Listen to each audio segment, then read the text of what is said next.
Hello, jazz musicians and jazz fans. Welcome to an analysis of a classic jazz solo.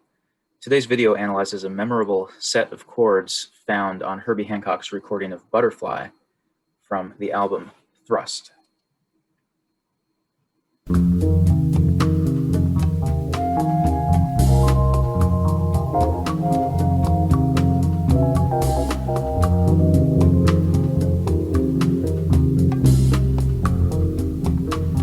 The excerpt appears 5 minutes and 10 seconds into the original song, and I've transcribed it here. This set of chords appears over an F minor 7th bass ostinato pattern, so all of the chords have some relation to an underlying F minor 7th harmony, although a few of them travel outside of this tonality. We'll start by looking at the melody, which appears with single notes for F and A flat, moving up to C and harmonized as chords throughout the rest of the excerpt. So the melody as a whole is F, A flat, C, B flat, A flat, B flat, A flat, G, and then E flat to C. The entirety of the melody is drawn simply from the F Dorian scale and fits squarely within an F minor 7th tonality. The key to Herbie Hancock's harmonic ideas here are found even in the very first chord. And this chord here comprises the notes from low to high, F, B flat, E flat, A flat, and C. We could call this an F minor 7th suspended 4th chord, but it's also commonly referred to by jazz musicians as the so what chord, because this exact chord structure is found in the piano part that Bill Evans plays on the classic Miles Davis recording of So What, found on the album Kind of Blue.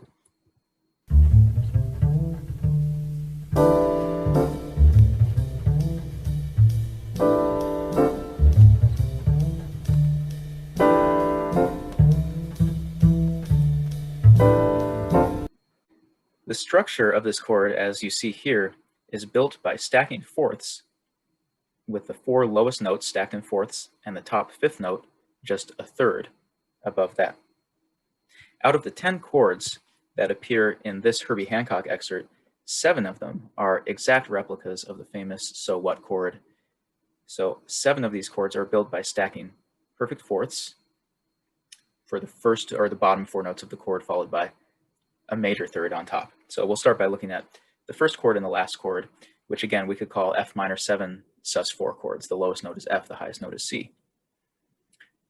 But this structure is found as well with these 2 chords here in the 4th bar, and the notes from low to high are C, F, B flat, E flat, and G.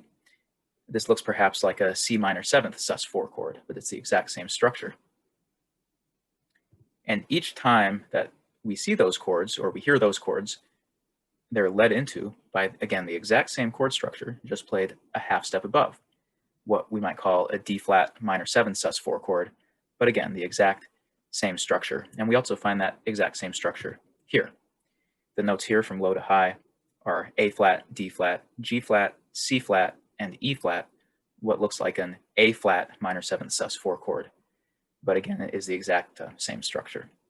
So we have some so what chords that are within the key, that use notes from the F Dorian scale, and we have a few of the chords that use notes outside of the F Dorian scale. But interestingly, every time we find a collection of notes outside of the scale, here, here, as well as here, if we take all of the notes found within any of those 3 chords, we'll notice that those notes are drawn from a G flat Dorian scale. So even though the chords may look like D flat minor 7 sus4 or A flat minor 7 sus4, if you take a moment to look at the individual notes, you'll notice that all the notes found within both of those chords also exist within the G flat Dorian scale. So conceptually, what Herbie Hancock may be thinking of is using chords drawn from mainly the F Dorian scale, but leading into some of them with chords that are drawn from the notes of the G flat Dorian scale.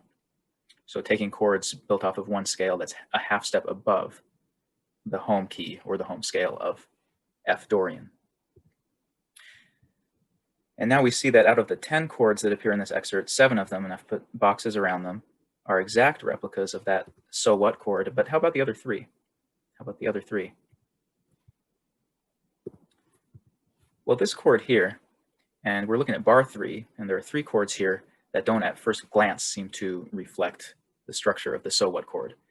But this second chord in bar 3, you'll notice, uses the exact same notes from low to high as the first F minor 7 sus 4 chord that we encountered in this excerpt. And those notes from low to high are F, B flat, E flat, and A flat. It's only missing the top note. So we can even consider that this is a similar or even the same structure as the first chord, just missing that top note. But how about these other chords? We're looking now at the first and third chords from bar 3. At first glance, it might not look like they're built using the same structure, but if we take a closer look, we'll find that they actually are. So we'll start by looking at the top 2 notes of that first new chord that's found in bar 3. And the notes are F and B flat. Now let's compare them to the bottom 2 notes. We're comparing the top 2 notes of that chord to the bottom 2 notes of the very first so what chord that we've run across. And you'll notice that the notes are the same, F and B flat. Now let's take the top 3 notes of that F minor 7th sus 4 chord, what we're calling the so what chord, and you'll notice the notes are E flat, A flat, and C. Let's compare that to the bottom 3 notes of this new chord that we find in bar 3. And you'll notice that the notes are exactly the same, E flat, A flat, and C. In this way, this new chord shares the exact same structure as the first chord. It's just a couple of the notes are brought down an octave or moved up an octave. In this way, every single chord found in this excerpt uses the exact same structure, and there's a pleasant uniformity of sound since each chord is built using this familiar structure. But there's also an interesting variety that comes from the fact that the chords are shifted outside of the key center at times, or that some of the notes are reordered, as in those chords we just looked at in bar 3.